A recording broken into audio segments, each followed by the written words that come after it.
Hey guys, thank you guys so much for tuning back into my channel. My name is Shamika. If you don't know who I am, I'm the creator behind Fro Plus Fashion, where I encourage women to embrace their natural hair, their plus size curves, and also do everything with style. Today I'm coming to you with quite a different type of video. As you guys know, I recently purchased a house, and of course I had to get to work on tweaking different things the way that I would like to have them.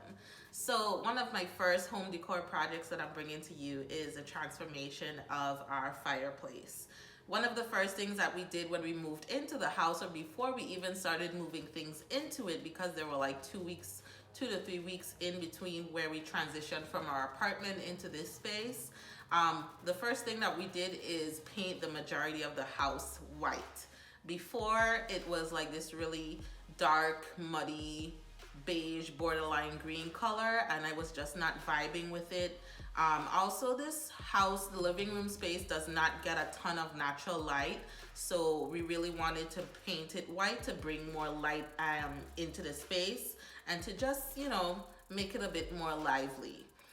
Now, when it came to the fireplace, which is in the living room space, we were kind of undecided with what we wanted to do with it. So it was a pretty solid brick fireplace, and it has like the traditional brick colors. You know, so like the deep reds and like really warm beiges. So what we did is we painted everything else around it white, and we left the brick as is, and we were kind of undecided as to what to do with it. So that's when I started kind of putting out my feelers for my followers and my supporters, and everyone and their mom basically said, paint that stuff white, okay? So that's basically what I'm going to share with you guys, the whole process and what I did, things that I learned along the way, and I hope you guys enjoy it. So let's crack right into it. So you're going to need dish liquid, you're going to need like a bucket of water, a scrub brush. You're also going to need like your basic cleaning tools, so things like a broom, dustpan, vacuum cleaner, a trash bin to put all of the things you're going to be cleaning out into it. Of course, some type of personal protective equipment for your face, so like one of those face filter masks. I don't know exactly what you call them. You're also going to need a drop cloth, and that's just going to protect your floors as you work, cleaning and painting wise. You're also going to need some paint rollers, as well as a paintbrush and black acrylic paint. That might not be absolutely necessary, but I'm going to show you exactly why I'm so glad I had some laying around. And of course, paint. Like, how could we forget the paint? So now that we have all of the supplies out of the way, let's break down the entire process. And the first step is cleaning. Whew, that was a lot of cleaning. You guys, honestly, if I realized there was this much ash inside that fireplace while we were still going through the process of buying the house, I would have made the previous owners clean out all of that ash, because I did not see that. Walking through the house a second or third time, I didn't see it, but you better believe if I did, that would have been their job. But anyways, it made for a good video. So you basically want to remove any fencing or fireplace stuff that you might have around the fireplace, and then go ahead and get to digging, clean out every single thing that's in that fireplace. So I took out the burnt wood, the metal tray that holds the firewood, and then there was like a ton of ash to remove. So I started out using a dustpan, and just scooping that into the trash. And again, as you're doing this, you're gonna get a lot of ash kicking up in your face, and you don't want to inhale all of that, so use a face mask. So once I got to a small amount of ash in the fireplace, I started to use a broom, and then even after using the broom and dustpan, I went back in with the vacuum cleaner to remove all of the ash I could possibly physically pick up off of the brick. And then after that, I also passed the vacuum across all the cracks and crevices that might be on the outer portion of the fireplace. And I really wanted to get in there and move all the cobwebs, because this is the issue you're gonna run into if you don't do a good job of cleaning. You're going to paint and you're gonna pass paint over cobwebs.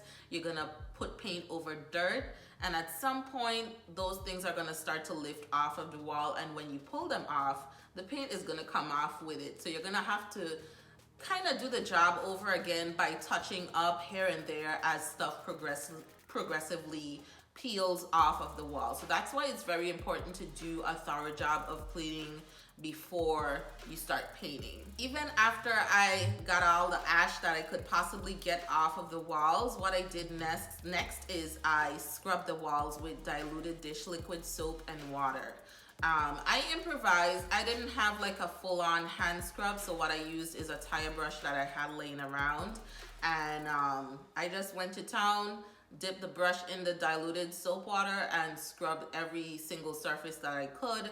And I did that about 2 times, just to make sure that I got all the dirt off every single surface. You know, the brick is super textured, so you want to make sure you do a very thorough job of cleaning all of that dirt off. Once I was finished cleaning everything, I practically let this fireplace dry for an entire day. I think I moved on to some other project, or probably slept the day away or something, I don't know. But I definitely wanted to give the fireplace like a thorough amount of time to dry, so that I'm not adding paint onto wet brick. Once it's dry, all I had to do was get to painting.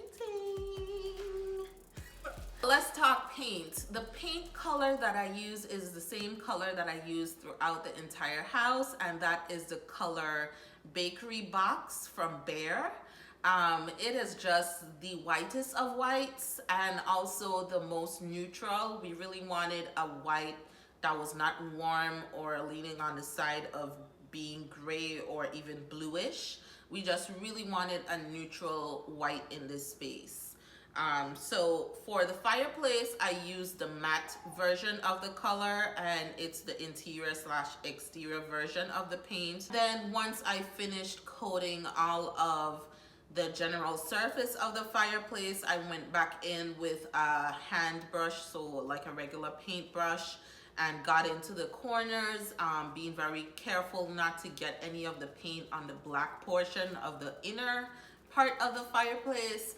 I didn't do that perfectly, but I'm gonna show you a trick in a few. Once I was finished painting and touching up and getting into all the cracks and crevices, I did end up bumping the white roller onto certain parts of the black on the fireplace. So what I did is I had some black acrylic paint laying around, and honestly it wasn't a whole lot that I needed to touch up. So I got one of my son's craft brushes and some black acrylic paint, and I touched up the parts where the white wasn't supposed to be and let it dry, and it looks fine to me. If you are going to be painting on the inner portion of the fireplace, you can't just use any old kind of paint for that. There's a high heat paint that's literally formulated for really high temperatures, so be mindful of that in case you are including that in your fireplace transformation project. I decided to leave mine as is. I totally like how it looks. I don't mind how it looks inside, and once I put everything back in and styled everything, it looks absolutely perfect to me. So there's that. This was a huge taking on. I did this in a weekend with a whole day of drying time. So in reality, this could take like a day and a half if you really wanted it to. I really love the fireplace. I drew a lot of inspiration from all of the white fireplaces that I saw on Pinterest, and also from you guys encouraging me to go ahead and take it on and paint it. I really love how it came out. Right now I have all of my green babies, my plants, sitting on the mantle and down below because it's kind of cold outside, and I would hate to come outside on my porch and see all of my plants frozen to a crisp.